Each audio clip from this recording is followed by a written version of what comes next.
Al periodo 1932-1973 se le ha llamado también la época clásica de la democracia chilena, que se extendió en una etapa relativamente larga, de 4 décadas, en las que se pudieron apreciar las características propias del régimen democrático sólido a nivel latinoamericano e incluso mundial.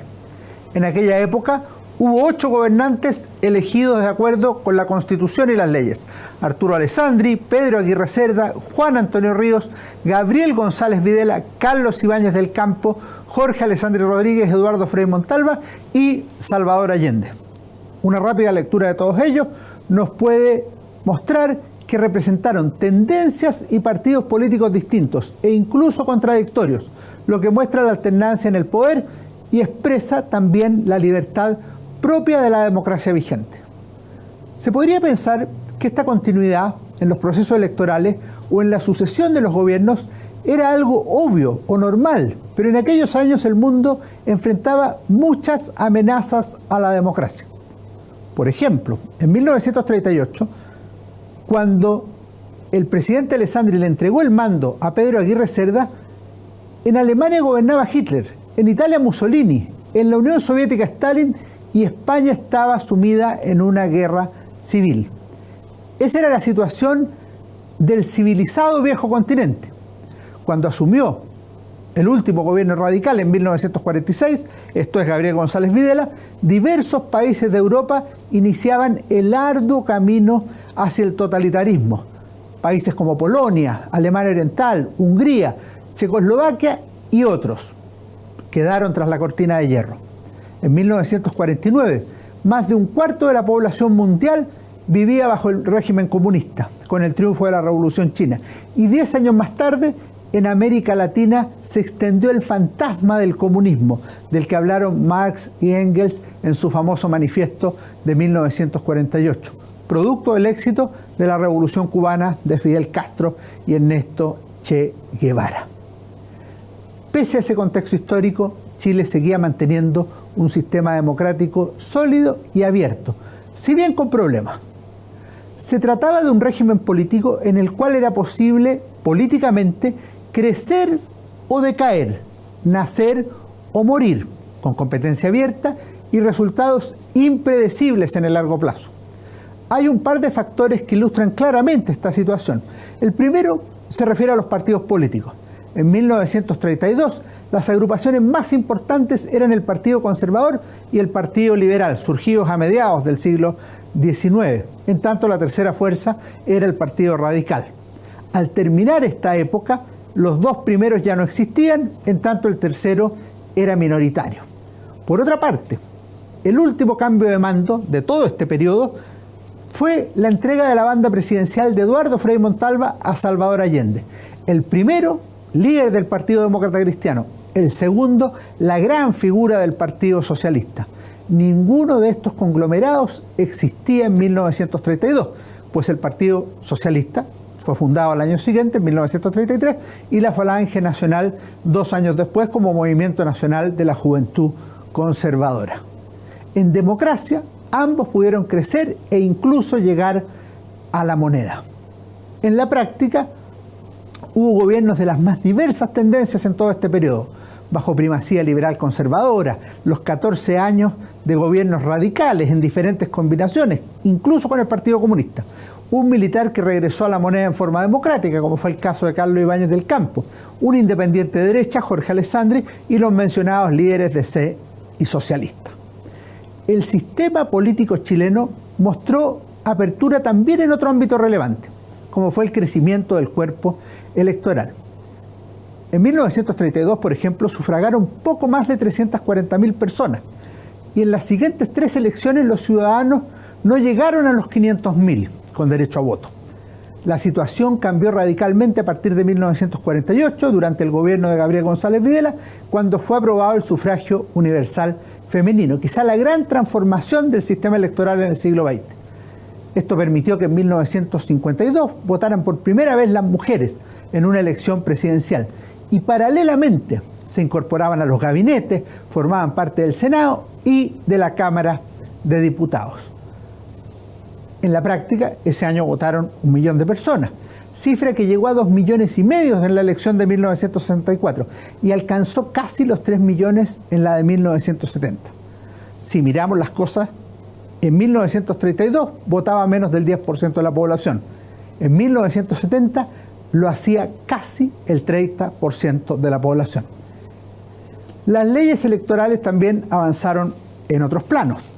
Como dice Joaquín Fermandois en este excelente libro, Trayectoria de Sísifo, la democracia en Chile, no sería exagerado hablar de una verdadera revolución electoral. La cédula única fue un notable logro, aprobado en 1958, que reducía las posibilidades de corrupción electoral o del famoso cohecho que tan larga data tuvo en Chile.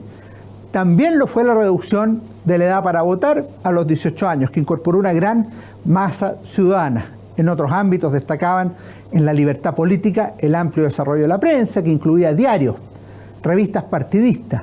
Lo mismo ocurría en el ámbito editorial, a través de libros de las tendencias más diversas. A esto se sumaban, creo yo, otros aspectos como la libertad de asociación, el crecimiento del movimiento asociativo, entre otros factores que ilustraban sobre la vitalidad que existía en la sociedad chilena. El Congreso Nacional, que había nacido en forma bicameral en la década de 1820, tenía una representación plural que incluía a los partidos más diversos.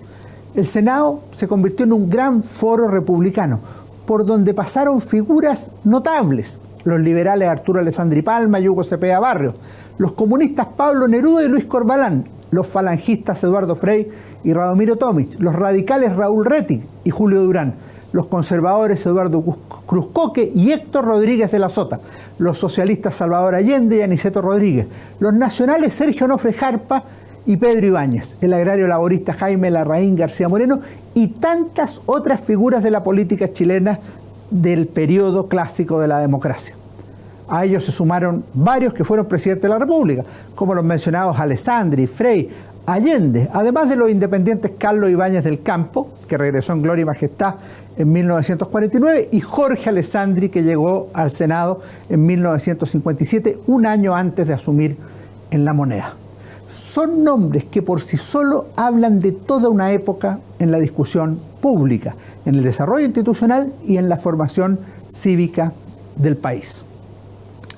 Sin perjuicio de todo lo que hemos mencionado, valdría la pena preguntarse una cosa: ¿por qué colapsó la democracia chilena si tenía tantos aspectos progresivos y positivos, además de ser un sistema admirado en el extranjero y ciertamente también enorgullecía a los chilenos en el interior?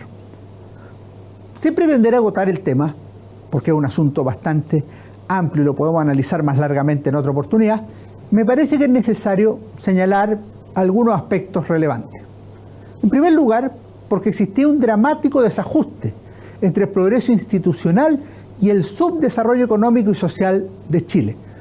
Un país extremadamente pobre, con una mayoría social que vivía en condiciones lamentables, donde se multiplicaban las poblaciones callampa, con escaso acceso a la educación y una economía simplemente mediocre y con altas tasas de inflación, imposibles de controlar para los sucesivos gobiernos democráticos. En segundo lugar, por la distancia que existía, por un lado, entre las promesas electorales y las expectativas de la población, con las posibilidades reales del sistema político y de la economía nacional para dar satisfacción a dichas promesas y expectativas, por el otro. Tercero, por la incapacidad de levantar alternativas mayoritarias estables que permanecieran en el tiempo. No es casualidad que, salvo los gobiernos radicales, siempre triunfaba un candidato presidencial opositor al que estaba en La Moneda, lo que ilustra la rápida decepción hacia los gobiernos elegidos. A esto se debe agregar otra consideración. De los 5 últimos gobernantes del periodo previo a 1973, solo Eduardo Frei Montalva obtuvo la mayoría absoluta de los votos válidamente emitidos. Gabriel González Videla, Ibáñez, Jorge Alessandri y Allende obtuvieron resultados relativamente precarios. González Videla el 40%, Ibáñez el 46%, Jorge Alessandri el 32% y Allende el 36%, si bien asumieron en la forma prescrita por la Constitución, por resolución del Congreso Pleno. Finalmente hay un cuarto aspecto que debemos mencionar. a partir de la Revolución Cubana de 1959, se produjo una radicalización de la política chilena, lo que amplió los riesgos sobre el sistema político nacional, lesionó las lealtades hacia la democracia y permitió además el surgimiento, por lo demás común en América Latina, de la promoción de la revolución violenta por una parte y el surgimiento de los golpes militares por otra, en una dialéctica que se extendería en todo el continente hasta 1973.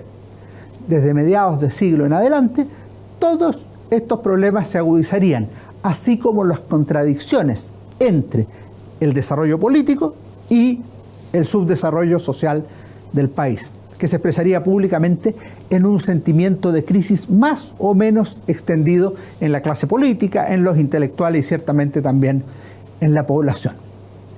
La democracia había comenzado en 1932 con el regreso de los militares a sus cuarteles, como se dijo en su momento.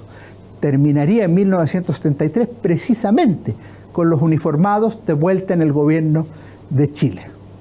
La democracia, sólida, progresiva, admirada y con logros indudables, tenía enfermedades en su propio seno que los actores más prominentes de esa época no pudieron ver, o al menos no lograron solucionar, y una institucionalidad que, a la larga, tampoco fue capaz de responder a los complejos desafíos de los tiempos revolucionarios. Nos vemos.